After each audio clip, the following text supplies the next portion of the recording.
Good afternoon, everyone. The Subcommittee on Cybersecurity, Information Technology, and Government Innovation will now come to order. And good afternoon. We welcome everyone who is here this afternoon. Without objection, the chair may declare a recess at any time, and I will recognize myself for the purpose of making an opening statement. Good afternoon and welcome to this hearing of the Subcommittee on Cybersecurity, Information Technology, and Government Innovation. Today, more than ever, federal agencies rely on information technology to carry out core functions of government. Digital information systems are used to help provide health care to veterans, pay Social Security beneficiaries, protect the homeland, administer our system of justice, and much more. The broad deployment of IT system creates efficiencies and streamlines the government service delivery process. So there's no disputing that the gains from digital government are real, but so too, as you all know, and why you're here this afternoon, are the risks. Our increasing dependence on computer hardware and software has created an irresistible target for malicious cyber actors. These include foreign enemies who seek to do us harm and domestic activists bent on disruption, along with criminals chiefly seeking to line their own pockets. We know these risks from hard experience. A series of hacks have exploited vulnerabilities in software used to operate major federal and non-federal computer systems. For example, the 2020 SolarWinds breach, many of you are aware of, amongst the largest ever, was perpetrated by Russia-based cyber criminals who gained access to systems and data by injecting malware into a widely used software update. More major software hacks have followed since then. That includes one involving Log4j, a common software component. And this past May, the popular file transfer software MoveIt was compromised. These intrusions disrupt operations. They're costly and time-consuming to address for companies of all sizes. And they risk the exfiltration of sensitive data, including the personally identifiable information of millions of Americans. Ultimately, they erode trust in the ability of our government to execute its core functions reliably and securely. So we need to ensure the software we use is safe. It's a challenging risk. The federal government spends about $100 billion annually on IT goods and services, including software. When you acquire a product, you inherit any risks associated with its supply chain.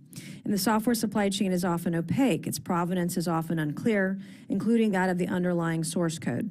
And even if the origins are known, it could also have been later altered or tampered with. Congress has taken some steps to shore up the software supply chain.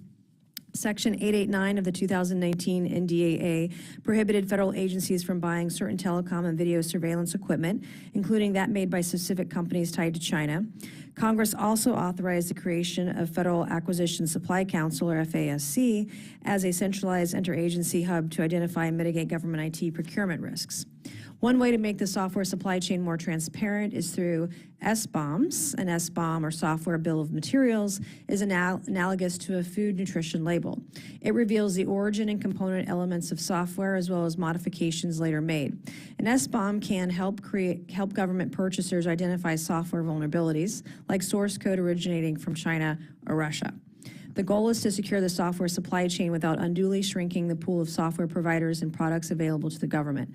We don't want to give up the benefits we all gain from software-driven efficiencies, including the savings they yield to taxpayers. That's why we have a representative of the federal contractor community testifying here today, along with experts on the methods and intentions of cyber threat actors. But before we hear from them, is Conley coming? No.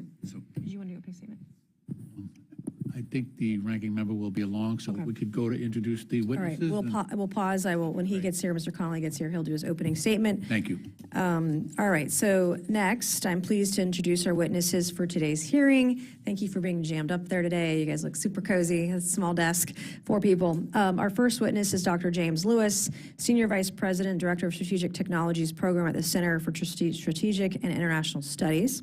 Our second witness is Mr. Jamil Jaffer, Founder and Executive Director of the National Security Institute at George Mason University's Antonin Scalia Law School.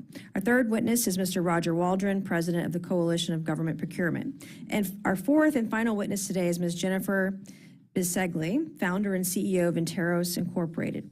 Welcome, everyone, and we're pleased to have you this afternoon. So pursuant to Committee Rule 9G, the witnesses will please stand and raise your right hands.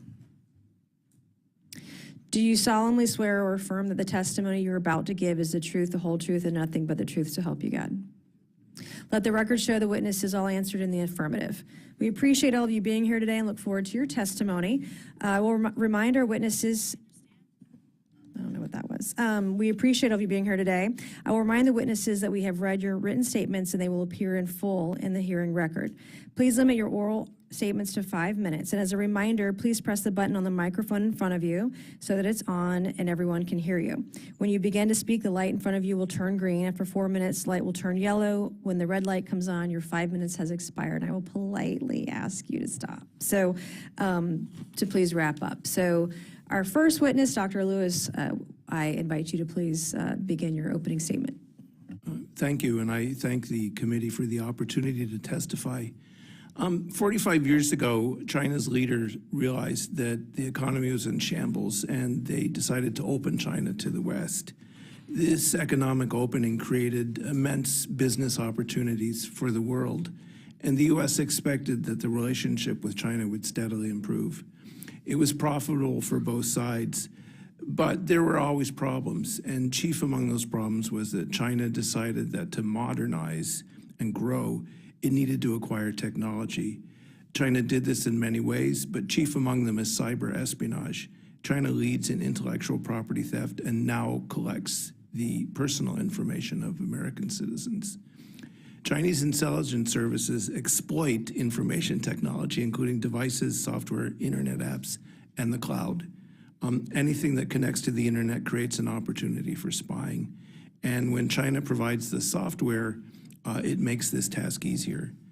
The way that software is built creates opportunities. Software products blend code from a variety of sources. This can include software from China or other hostile nations. One concern is the use of Chinese software development kits, basically chunks of code that can be inserted into bigger programs. This has been done in many U.S. commercial products. The use of Chinese software creates opportunities for espionage and the disruption of services. A federal user may download a shopping or travel app for personal use and not know that it includes Chinese software. The problem is the U.S. and China have deeply interconnected supply chains. This interconnection creates vulnerability and risk, but they cannot be undone overnight. We can, however, manage this risk. Since the 2021 SolarWinds incident, the U.S. has taken a number of steps to improve software supply chain security. Changes to the federal acquisition regulations and to FedRAMP will lead to the acquisition of more secure software and services. Other important measures include the software bill of materials process that you mentioned, SBOM, managed now by the Department of Homeland Security, and the new Department of Commerce Office of Information and Communications Technology. SBOMs provide insight into the source of the software products. We often don't know where the code came from, and since there can be multiple participants, a prime, a sub, tertiary suppliers, SBOMs are crucial. It lets the U.S. identify software that comes from risky sources in a way we cannot now do. Commerce's ICTS office will review information technologies subject to its jurisdiction and can prohibit or impose measures on transactions that create risk. The office was really created to deal with TikTok, to make a approach to TikTok that would withstand judicial scrutiny. So they're beginning their work. I think everyone's optimistic about them. The office also builds on the work of several executive orders in this administration and its predecessor issued in the last few years. Safeguarding the federal software supply chain points to the need for a thorough review of software applications and internet-connected devices acquired by the federal government. SBOM, the new office, the executive orders, and changes in the acquisition regulations will let the United States better manage a complex national security problem. But we are only at the start. I thank the committee for the opportunity to testify and look forward to your questions. I will now recognize Mr. Jaffer for your opening statement. Chairwoman Mace, Ranking Member Connolly, members of the subcommittee, thank you for the opportunity to testify today about the threat facing our nation from potential vulnerabilities in the federal software supply chain. Let me start out by saying we are in a constant, if low-level, state of conflict with adversaries in the cyber domain today. Russia has come after our government, our think tanks, our universities, our critical infrastructure. They are deep inside our systems. They have long-term, sustained access to almost every aspect of the U.S. government and the private sector, including our water supply, our electric supply, our banking system. The same is true of China. China is deep inside our networks and has been for years. They look to exploit that. Both Russia and China today look to exploit that capability primarily for intelligence collection and to establish a capability to remain in our infrastructure to use in the case of a conflict. They don't attempt today to use it for that purpose. Other nation-state actors, unfortunately, likewise have significant capability. The Iranians and North Koreans, while being somewhat further behind than the Russians and Chinese, have today a significant capability to access and influence our critical infrastructure and our government. This is a challenge because today the world is on fire. We have a war going on in the heart of Europe between Russia and Ukraine. We have a war going on between Israel and Hamas, a nation-state Iranian-backed threat actor. We also see constant, consistent threats to our allies and partners in the Indo-Pacific, including Taiwan, Japan, South Korea, and Australia by China, and a consistent set of launches of ballistic missiles, nuclear-capable ballistic missiles, by North Korea. Each of these nation-states has cyber capabilities, many of which they deploy today across the globe and here in the United States by exploiting software vulnerabilities in the supply chain. So the challenge we face is one that is not insignificant. To the contrary, it is one that is massive, serious, and present today, and we must address. Now, there are a number of things that we as the federal government can do to address these problems, and a number of important steps that the chairwoman herself mentioned. Section 889 is a step in the right direction. We've also banned certain types of capabilities. The U.S. government once bought Russian antivirus software in the form of Kaspersky. We've now barred that from U.S. government systems, and that's a good thing, as are the bars on Huawei, ZTE, and other Chinese capabilities. But the problem goes deeper. As Jim has correctly laid out, a number of nation-state actors play in the open source software space, and they engage in efforts to exploit providers to the U.S. government. We saw that perhaps most famously in the case of the SolarWinds hack that the chairwoman referred to earlier, but we also saw it long before that in the case of the NotPetya attack conducted by Russia against Ukraine, but that spilled worldwide and caused over $10 billion in damages. So the government can take action to strengthen its own systems. We can talk about buying software that is secure by design and resilient by design. These are things that the government and today the administration has talked about extensively. CISA has put out guidance on secure by design. The National Cybersecurity Strategy refers to resilient by design concepts as well. But it goes beyond simply buying better and more capable software. It requires our government actors and our government procurers to be able to procure the leading edge of software technology, to buy from U.S. startups. We've talked for decades about the need for the U.S. government to be more forward-leaning and more capable and more flexible when it comes to buying capabilities. The challenge, of course, is one of priorities and one of risk-taking. Our federal government officers should not be risk-taking when it comes to buying foreign software. They should, however, take risk and lean forward when it comes to buying American startup software and capabilities as we think about how to better defend the nation in the cyber domain. That requires culture change within the executive branch and culture change within the executive branch's overseers here in Congress. Finally, the U.S. government cannot simply remain on the defensive. If we're going to really effectively address threats to our government and industry in the cyber domain, we've got to go on the offensive. That requires taking the fight to the enemy.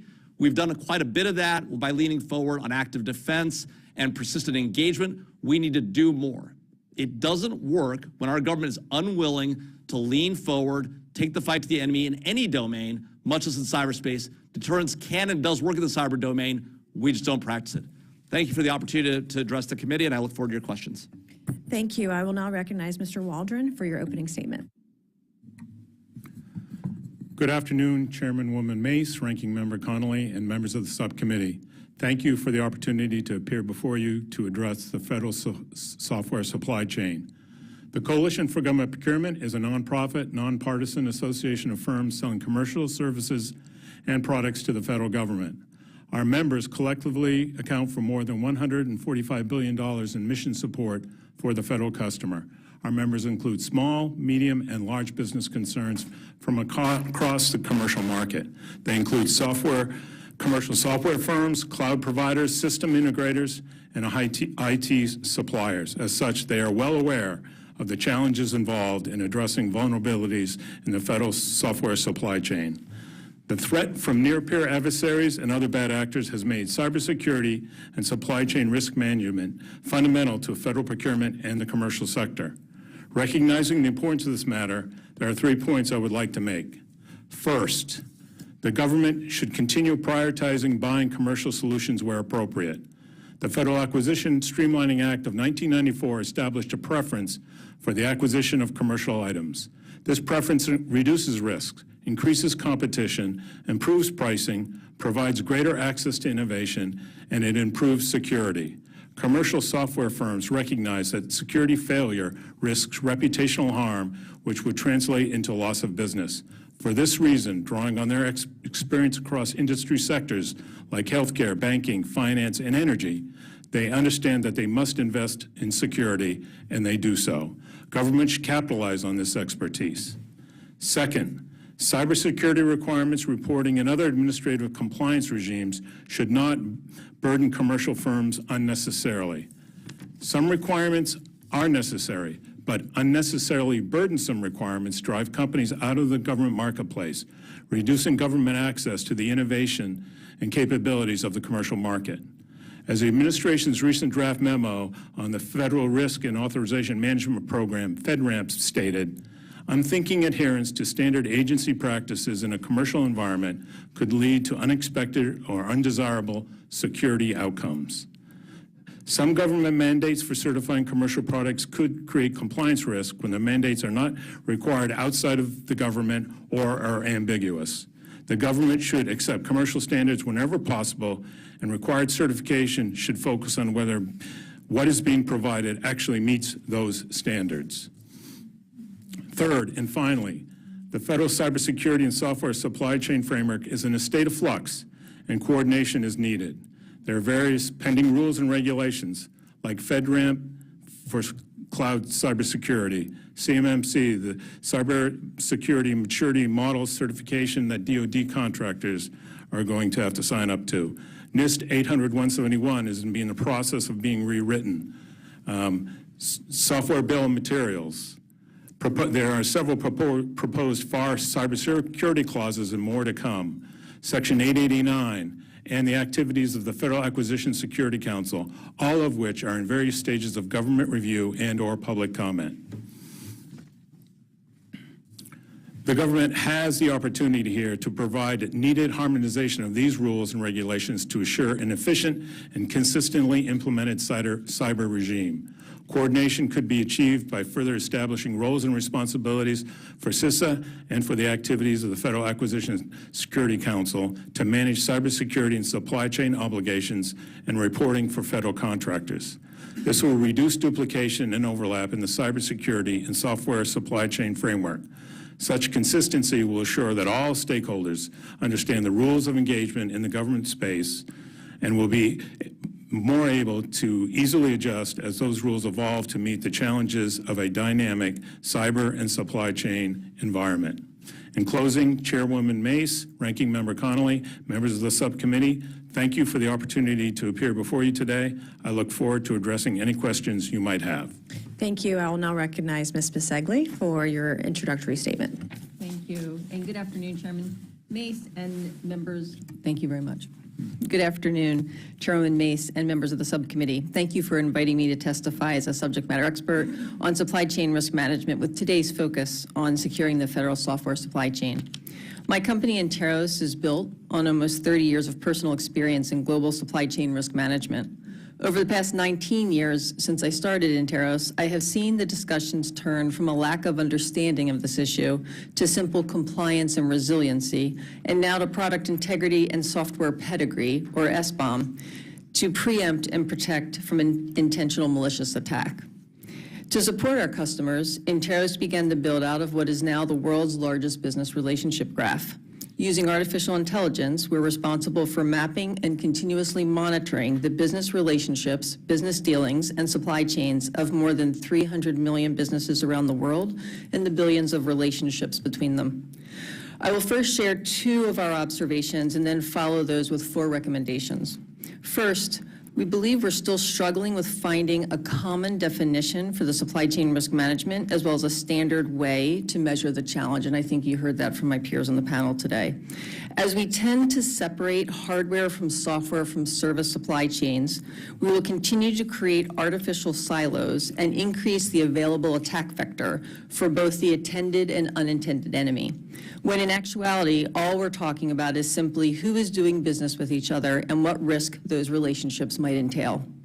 Our second observation is that supply chain risk management must be viewed as an investment versus an expense. Interos is the technology of choice for the only true supply chain risk management shared service in the world, currently hosted by the U.S. Navy, to help them provide the transparency and pedigree of what is coming into various offices in the Navy, as well as the ongoing monitoring of said national security systems in a proactive and information sharing way. However, none of this is happening through a federally funded program of record. We're still handling supply chain security across the federal government as a rob Peter to pay Paul fashion. We have 4 recommendations for the committee to consider to better protect our nation's critical infrastructure.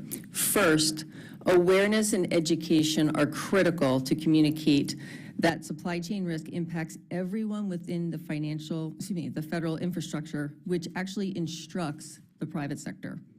Second, actually fund the programs. Assign someone within the agency to own the issue and measure the success.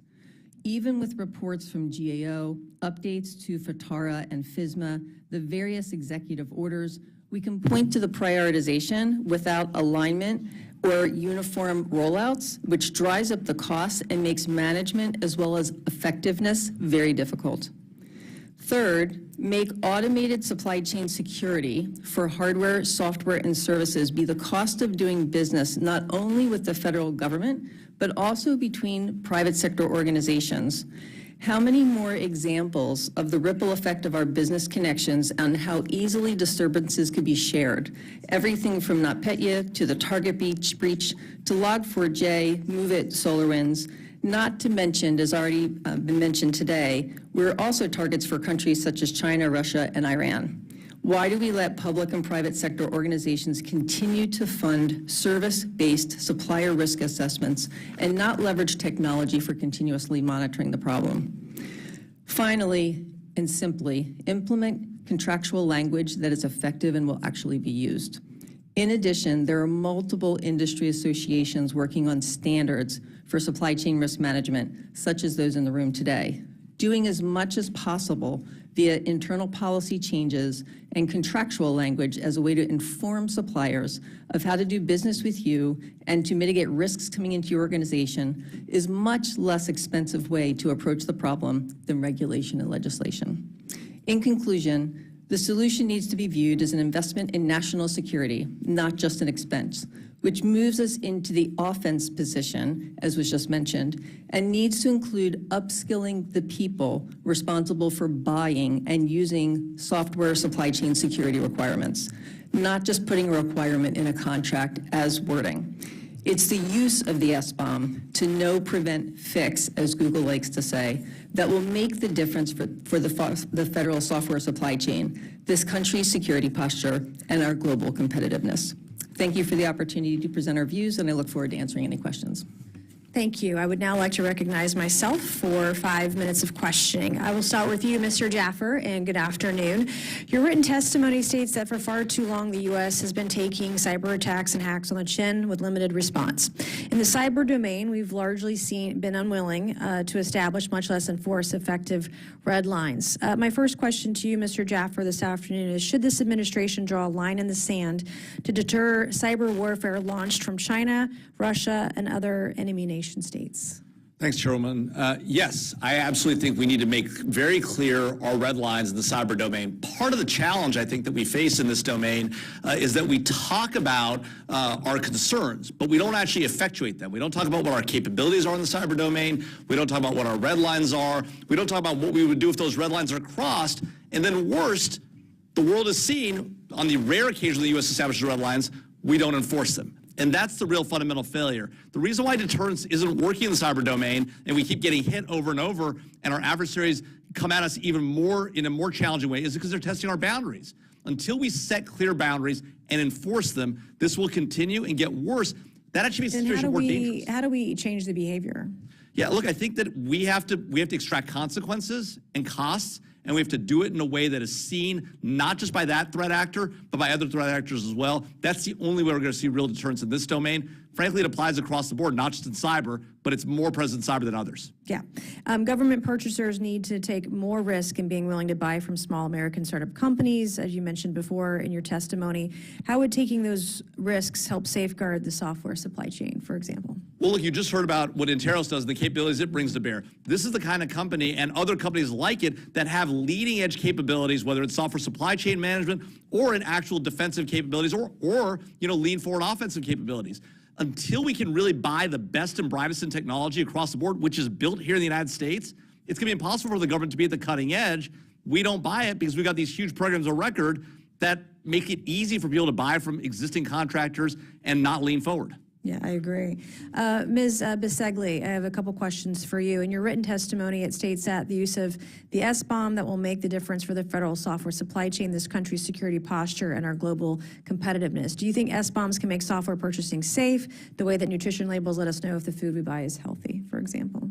I think it's a great question, and I actually think it goes back to the implementation, and I think that you just mentioned the same thing. It's not a compliance activity, and I think we're so focused in this government, and even in the private sector often, about reputation and brand, and say, hey, I think I did enough because, FITARA, FISMA, FedRAMP, what have you, they all said I did it and I checked the box. That's the problem. So when you think about SBOM or a food and ingredient list, that's a compliance activity. It's really, what is the red line? And can I interrupt? Is FITARA outdated? Yes. Yeah, very much so. And should we update it and maybe make it better and current with the times and the technology? I think the move to look at something much more operationally focused and dynamic versus standards-based is Congress just wants to do what we always have done, and that's outdated, and that hurts us, correct? I don't think it keeps up with the time with the best and the brightest. Yeah, thank you. And then your written testimony also states that Interos has built the world's largest business relationship graph. We've talked about AI before, and I'm very impressed with what your company is doing with AI in the supply chain. It's extremely impressive. But it uses AI to continuously monitor the supply chains of millions of businesses around the world and billions of relationships between them. So is AI a game changer for the supply chain security? How do you see that? And how do we make sure the government makes use of it? I think automation is a game changer for supply chain security because supply chains are dynamic and they change and they're uncontrollable. So we have to leverage technology and get out of human manual processes in effort to make a difference. And AI is definitely the path to do that. Okay, thank you so much. I have a question for you, Mr. Lewis. Dr. Lewis, your testimony says major Chinese software companies may be placing chunks of code in popular apps and online services. It says they are in effect invisible, embedded in a larger American product. So China could use this code to create backdoors into our computer systems so they can spy on us and disrupt vital services. Would you agree? Is it just the code? Is it just software? Or are they also, putting software and hardware that we buy? Our government buys Chinese hardware too, don't they? We're idiots Dr. for Lewis, doing do you have so. your microphone on? I'm sorry. They're a full-service intelligence operation, but they have already used, in 2 cases, this kind of software. That's why I can't understand why we buy Chinese tech products for our government agencies. It is mind-boggling to me. All right, with that, I will yield back, and I see my colleague, Mr. Connolly, my friend from Virginia, is here. I'd like to recognize you for... Thank you, Madam Chairwoman, and I'm sorry I'm late. We had a markup on Foreign Affairs, and Foreign Affairs is still under construction. So we're meeting in the big room in the visitor center. So we had recorded votes I had to make. So I'm so sorry, Madam Chair. If it's more convenient for you, I can wait on the opening statement, whatever you wish. What? Yeah, whatever, if that works. Okay, great, great. So I'll start my questioning. Thank you so much. Mr. Jaffer, you're a cybersecurity expert and executive director of the National Security Institute at the Antonin Scalia School of Law. At George Mason University, in your district. Also known as ASLaw. Would you agree that adopting zero trust security model is important to supply chain risk management? Absolutely. Zero trust is a critical capability that we need to apply across the software supply chain and more generally across the government networks. That being said, it isn't a silver bullet, right? Zero trust can be applied in a million different ways. You've got to do it right. And frankly, you've got to buy more secure software at the outset. And we've got to really hold our threat actors that are coming at us accountable. Today, they can exploit U.S. government systems with virtual impunity and pay almost no cost and certainly no public cost. That comes at a price as well. Yeah. How about continuous monitoring and automated response and conducting regular security training for employees? Well, you've hit on something that I am a big fan of. I believe continuous monitoring is critical. The idea that we don't continuously monitor our networks or our employees is crazy, given that we have complete authority to do so today. And security training is critical, but it's got to be, again, as Ms. Bisceglie said, it can't be check-the-box training, right? It's got to be actually consistent, capable, and the like. Right, because you got to remember what the goal is. It isn't training; it's to prevent bad things from happening. Exactly right. That's right. Good point. Do you think it would be worthwhile for Congress to conduct oversight in how agencies are doing in each of these categories we've just discussed? Of course. So you're aware of the fact that the FITARA scorecard and our bipartisan FISMA metric, in fact, already does that. I am. And should we do more of it? I think as Ms. Bisceglie said, you could do more of it better, I would say. It needs to be smarter, more flexible, more capable. The problem is, say, FITARA is a check-the-box exercise, right? It's a bunch of rules. You got to go through it. Everything you buy or a lot of stuff you buy has got to be purchased through FITARA and reviewed. The problem is it doesn't really do the job effectively. So scorecards are great, but they have to be flexible and good, and they've got to also allow you to buy highly capable modern software. Have you worked in the federal government, Mr. Jaffer? I have, unfortunately. Yeah. Then I would, I think you understand, we have to get basics first. Agreed. And the fact of the matter is, that scorecard saved $30 billion, according to GAO. I challenge anyone to find another federal piece of legislation that has effectuated government savings of $30 billion. Congressman, saving government money and our taxpayer dollars is 100% the right thing, but we also want good security, and we want to buy modern, capable software products from American companies. That is the goal, Mr. Jaffer. Agreed. We need to retire legacy systems. We need to make sure that we're up in the 21st century. We need to make sure everything can be encrypted and protected on behalf of the American taxpayer, and I think that's the goal. Totally. Mr. Bisceglie, have I pronounced that correctly? Yes, Bisceglie. Ms. Bisceglie, why is it important that cloud service providers meet certain privacy controls like identifying and enumerating system vendors? No, I think, again, it creates a red line or a base that we all have to adhere to. And I think it's a start. I think it's an education. And I think it gives us some level of protection, but it doesn't keep you away from the conversation you were just having with Mr. Jaffer, which continuous monitoring in a dynamic environment is where we need to live. Right. And what about developing and enforcing risk management plans for supply chains and establishing risk management teams for those supply chains? I couldn't agree more. And I think under several administrations ago, you started seeing teams being set up. What I shared in my testimony is that none of this is funded, and that's a problem. Yeah. So we passed a bill in the last Congress finally authorizing FedRAMP, and FedRAMP, in fact, enforces those cybersecurity measures. Are you familiar with those provisions? Yes, I'm going through it right now. Good. I also think, though, again, that's a compliance activity. I think it's a good baseline. It's not risk management. And you brought up a really good point a few minutes ago. We have to remember the enemy we're fighting against, which is not ourselves, it's not the FAR, and necessarily saving money could be at odds with security. Yeah, so that's I think true. we need to remember that. It's absolutely true, and I think Ms. Jaffer was getting at the same point. You want to measure the right things. Correct. And the right things we want are efficacious outcomes. So training and awareness is a means to that end, it can't be the end in itself. And I think previously we've written legislation that unwittingly rewarded the wrong metric. And so we'd have testimony from federal agencies coming here saying 95% of our staff have been trained and made aware. And you think, well, okay, but are hacks more successful or less? Are there more of them or fewer? And of course, that was a different question and a different answer. So I couldn't agree with you more. Thank you. I yield back. Thank you. I'll now recognize Mr. Timmons from South Carolina for 5 minutes. Thank you, Madam Chairwoman. Mr. Jaffer, you talked about holding foreign adversaries, foreign actors accountable, and creating a policy that would create an avenue for retribution or accountability, whatever you want to call it. I very much agree with you. I think that we have a big problem right now because if a foreign adversary, a government, fired a rocket and blew up a building, we would make the business that owned the building whole, and then we would go to war. But if that same foreign adversary does a cyber attack and costs that business hundreds of millions of dollars, their insurance isn't going to pay for it because it's a foreign government, and we're not going to do anything.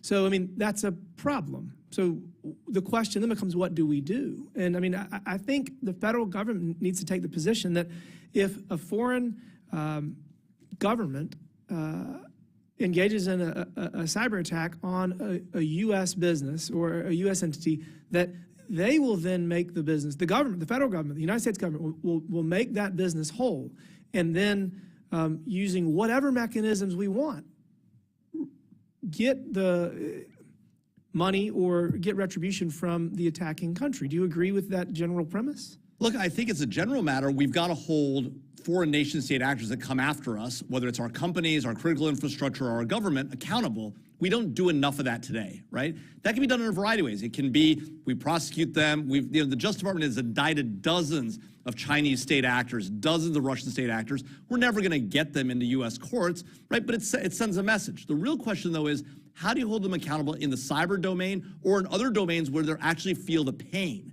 And today, nobody that comes after us, particularly the big nation states, feel any pain when they come after the U.S. government. Rarely the president might go to Xi Jinping and say, I've got a problem in these sectors, right? But by and large, we don't do that, and then we don't actually extract costs. That's the key to my mind. Assuming, let's just move past the conversation of attribution. Let's just say that everybody agrees that it was China. Right. I mean, why would we not use economic sanctions to say the cyber attack cost this much, we paid that, we're going to now do economic sanctions to address this, and if you do it again, we're going to multiply it by 2, and by the way, any other country in the world, if you do it, you're going to start out with $1 for $1, and then we're going to do it $2 for $1. Exactly. If we can extract that kind of cost and make it really cost them, they're going to think twice about using it. They might still do it at times, but it's going to reduce the overall amount of these things happening by a significant portion. How do you then reconcile the issue where a lot of the cyber attacks are coming from Eastern European, Southeast Asian countries that have limited rule of law, and the countries are not necessarily able to hold the people accountable? I mean, I guess in my mind, in that scenario, you say, this person at this address attacked us and it cost us this amount. We will give you assistance to prosecute these people, to hold them to account. And if you want to let us help you do that, we will not charge you any money. We will then prosecute that person. But if you don't want to help us, if you don't want to address the lawlessness in your country that is adversely impacting our citizens, our economy, then we'll extract $1 for $1 from you. And if they do it again, we'll do the same thing, 2 for 1. Yeah, I mean, three quick thoughts on that, right? One, it can't just be an economic penalty. There's got to be other consequences as well. So economic penalties are good. We need to do more on that front. Number two, as a former prosecutor and a member of the Air National Guard, right? We've encountered this in the terrorism scenario, right? Where countries can't control their own space and it causes an impact, we say we're going to unilaterally take action. You can't just say it's not my problem, right? And then third, I think at the end of the day, what this really requires is the U.S. government being clear about what our policies are, where our lines are, and what we're going to do. And then when those things happen, we actually have to take action. We've gotten too used to setting red lines and not enforcing them, or not setting them at all because we're afraid of enforcing anything. I definitely agree with you on that. Are you aware of any cyber attack that has resulted in a loss of life? So, we've seen a lot of these ransomware attacks, and there's a couple going on actually today where hospitals are affected. We've heard that at least in 1 or 2 instances, people haven't made it to the hospital and may have suffered a heart attack or died as a result. Beyond that, right, we know that typically in the military context, cyber is used as an enabling capability and can enable attacks that actually have real loss of life. So, but the trillions of dollars that our economy has lost is also huge and can't be underestimated as a cost as well. My biggest fear is that it's going to require a huge loss of life, such as a cyber attack on critical infrastructure in the Northeast during a cold spell, where we are unable to heat our homes for millions of Americans, and we would be unable to do anything to address that. So I think that Congress needs to act to increase the overall cybersecurity posture of the U.S. Economy and the U.S. government, and look forward to working with y'all in that endeavor. With that, I yield back. Thank you. Thank you. I'll now recognize Mr. Lynch for 5 minutes. Thank you, Madam Chair. Thank you, Ranking Member, as well, for putting together such a great panel. We're all aware of the Log4j mess that occurred back in 2020, and because of the omnipresence of that software on millions and millions of computers, it's taken us a long time, to get the patches out there and to deal with that. And now, I think it was 2 or 3 weeks ago, we have a North Korean, a similar operation where North Korean connected attackers injected, again, malicious code into a widely distributed software component in multiple applications, and we're at this again. So how do we address this in a timely way that our response is actually effective? Because, Ms. Bisceglie, this is only going to become more common, right? This is an activity that's, especially with the success they're having, right? There's no reason for them not to continue to do this for either, I think North Korea is doing it to raise revenue, but they're also doing it to get information as well. Yeah, I think the thing to realize is that a lot of the success is being enabled simply because technology connects us all. And if we think about what came out of the pandemic and realize that whether you're a physical supply chain or a digital or cyber supply chain, we're just hyper connected to everybody else. And so the enablement is there. I think it's the reasons that folks are doing this that need to be considered. And I think a couple things that I'd like to point out, though. One, to your point, it's not going away. So if you think about the fight that we've been having for the last 10 plus years, just simply on cyber hygiene, supply chain risk hygiene needs to be leveled up. And I think the ranking member brought up a really good point. It can't be training and awareness for the sake of training and awareness, but folks have to realize what supply chain security is about and why they're doing it and what they're trying to protect. It's not just nation states that are trying to get us. It's bored 18-year-olds sitting in their parents' basements that are just seeing what they can steal, and we've seen a lot of examples from that. Yeah. So what is the Navy doing that others are not doing, and can we replicate that across the government-wide? We absolutely can, and the contract and the program is set up to do that, and I want to thank a lot of the committee members here for supporting it. If you think about how we as a federal government are funded, we are normally funded program by program. So the Columbia class versus the Virginia class versus the F-35, they only look at their own discrete supply chains. And this is the very first funded program that looks across supply chains. And so if I were to get very specific, we had the opportunity to support the Navy for 6 years before the Navy actually went to an enterprise-wide capability. We took 80 weapons programs and just leveraged our technology to map out 3 tiers. So prime, tier 2, tier 3, 60,000 suppliers. You can imagine how many times the same supplier was in multiple places. So when SolarWinds happened, we were able to show them the ripple effect of which programs were going to be affected. It showed for the first time cross-program funding and the power of resiliency. That's what the Navy's done. And the last fiscal year that we just finished, they actually extended the capability to the Missile Defense Agency and the DoD-CIO's cyber capability. So they're already seeing cross-agency success, not just cross-program, and it is absolutely set up to look across the entire department. So the efficacy of continuous monitoring, would it be possible? I mean, is that what the Navy is employing in order to, now that they're doing it across several supply chains? They are. They're 100% continuous monitoring real time. And are they using AI to do that, or? They are. They are. Okay. So you think about what happens should Acme Incorporated Incorporated have a ransomware attack. Instead of every program having to do the research to figure out if they're going to be impacted, the artificial intelligence platform is able to actually alert them and tell them where the impact is coming. It allows them to be responsive that much faster, which goes back to your original question, is how do we get better at this? Yeah. In our contracting world, we have preferred customers, preferred firms that we deal with. So we could basically say, in order to be a preferred customer, you have to have this protocol or this framework that's in compliance with our supply chain security. And like you, I think you mentioned it earlier in your testimony, you said, make it a cost of doing business, right? So when a company comes to do business with the United States as a contractor, they have to have this in place. How disruptive would that be to our contracting process? A lot less disruptive than when something goes wrong. Fair enough, yeah. Mr. Jaffer, Dr. Lewis, anything else you'd like to add to that?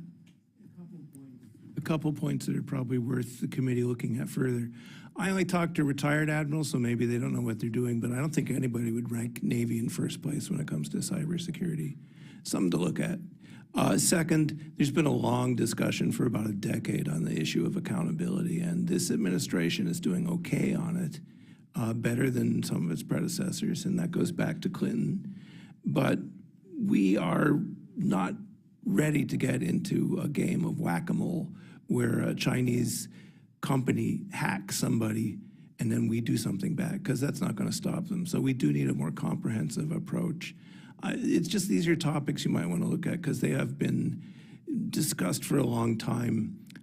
There's just recently the administration had something called the Counter Ransomware Initiative that had 48 countries, and it talked about these issues. How do we go back to people? And one thing to remember is other countries aren't where the U.S. is. They are not ready to go to war over a cyber attack. So it's a complicated picture. Supply chain is part of it, but just part. All right, Madam Chair, thanks for your courtesy. Yeah. I appreciate it. I yield back. Generosity. Yeah. All right, Mr. Langworthy, you are now recognized for 5 minutes. Thank you, Madam Chair. Each year, federal agencies spend more than $100 billion on IT and cyber-related investments. It's not always clear, however, that the source and provenance of each technology component. This is especially true for software. In Executive Order 14028, entitled Improving Our Nation's Cybersecurity, the National Institute for Standards and Technology was required to issue guidance regarding how vendors provide federal purchasers a software bill of materials, SBOM, essentially an ingredient list for software that details every component, library, and module that makes up the product. Mr. Waldren, do you believe Executive Order 14028 is heading in the right direction? Do you believe that the federal government considering implementing SBOM guidance or requirements? Yes, it is the right direction. The question is the execution on the contracting side and looking at developing some standard formats. The issue in federal procurement is that there's the federal acquisition regulation. Agencies have all kinds of supplemental regulations. When you start developing an SBOM in a format, you've got to talk to industry. You've got to sit down with industry, come up with a common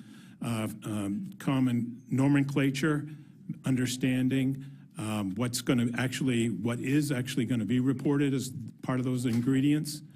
Companies take this really seriously. It is a certification in a certain sense. When you submit that to the federal government, you are saying this is our software bill of materials, and the government is going to rely on that. And it creates compliance issues and risk for industry too, so they want to get it right. So the more the government industry can talk about it to implement it more effectively, that's going to be critically important moving forward. And I must say that SBOM sounds a lot cooler than SBOM. So Yes, it sure appreciate does, doesn't it? that nomenclature. Shifting focus to you, Mr. Jaffer, could SBOMs offer a viable solution for securing the federal software supply chain? And additionally, what are some of the concerns or drawbacks associated with SBOMs as a potential solution?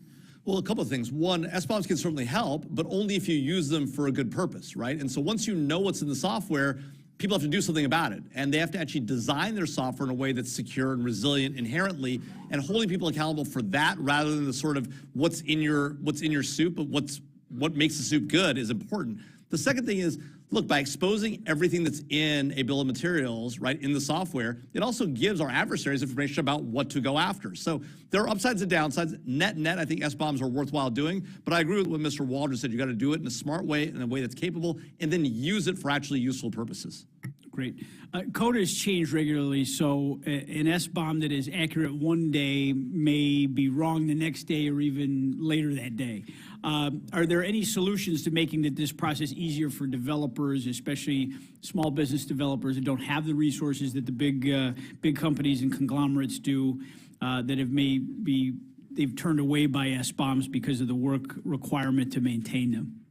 Use technology, right? I mean, you can imagine these things being updated in real time, but of course, we're a government that's not sort of oriented to operate in that way. We're oriented to operate by stacks of paper, and as Mr. Connolly was talking about, right, this is not a common thing. If we can have people update in real time, I mean, look, you can get code in real time on GitHub, right? Why can't we use a similar capability to update our SBOMs? Seems obvious, but the government not good at buying new capable technology at a moment's notice, taking risks. We don't incentivize risk taking, even when it comes to buying American technology. That's crazy.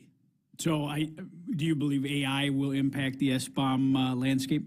No doubt it will. It can make it better. It can make it more challenging. At the same time, we just have to encourage our government and our government procurers to do things that are unusual and not just buying programs of record, buying capabilities, having money to do that. And when they do it and they don't get it quite right, Congress hold them accountable, but not punish them, right? Ultimately, you can't incentivize risk if you're going to punish somebody for taking risk. Would the existence of SBOMs have helped federal agencies defend or mitigate against the recent high-profile attacks such as SolarWinds? It would have let us know what's in there, but stop them? No. Okay. Well, every passing day brings a surge in both the quantity, and severity of cybersecurity threats facing our country. In the traditional notion of invulnerability, it no longer holds true as threats now transcend physical borders, originated from adversaries working remotely. We're committed to collaborating with the Oversight Committee and our colleagues to continuously advocate for robust policies that fortify our federal cybersecurity defenses in response to this evolving threat landscape. I really appreciate all of you coming in here to testify today, and very helpful.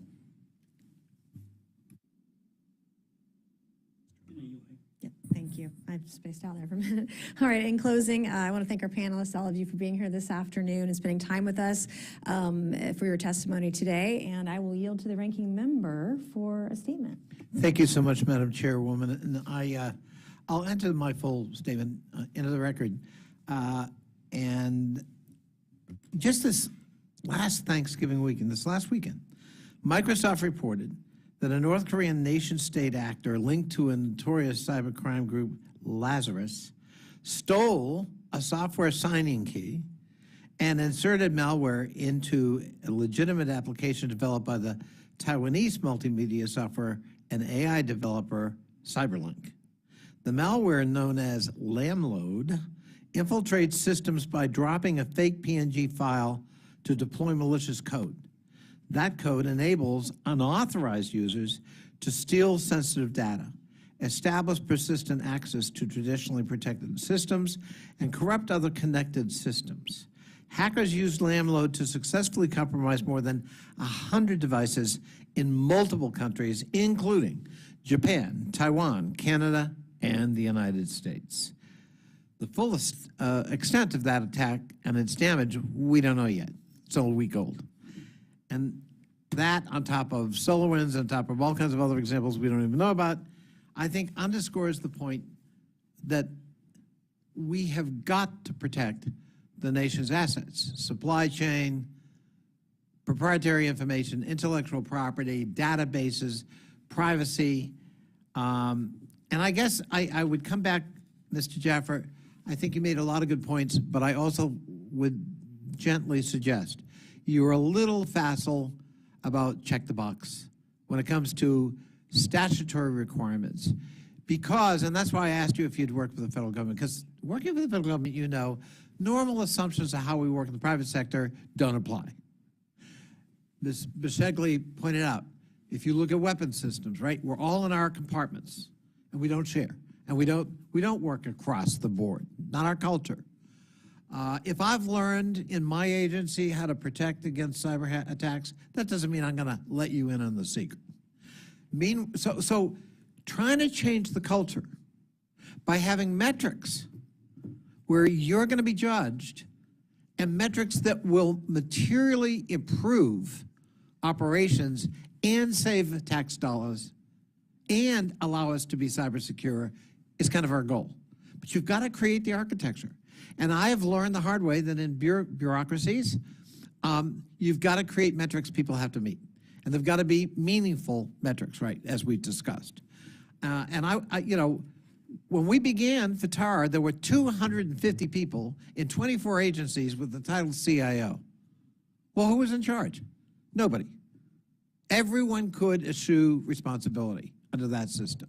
So trying to empower a CIO, a primary, Latin, primus inter pares, the first among equals, so that there is somebody, and that somebody, according to our scorecard, has to report to the boss. Because again, we know org charts matter. Likewise, data centers, not checking a box. We retired 4,000 federal data centers. We didn't even know how many there were when we began. We thought there were only 900. You remember?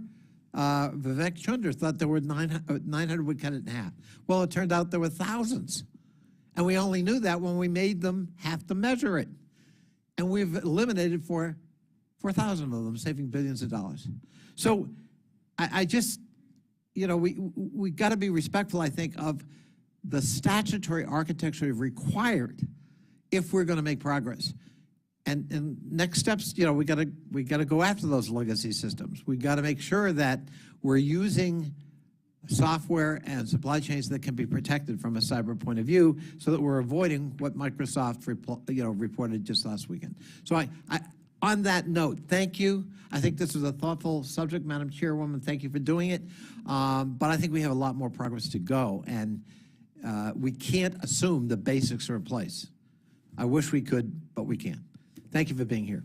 And I'll add to that, if our federal agencies are unwilling to make those changes because they're kings of their own kingdoms and unwilling to move forward, it'll never happen. So, so with that and without objection, all members will have 5 legislative days within which to submit materials and to submit additional written questions for the witnesses, which will be forwarded to the witnesses for their response. So there's no further business. Without objection, the subcommittee stands adjourned.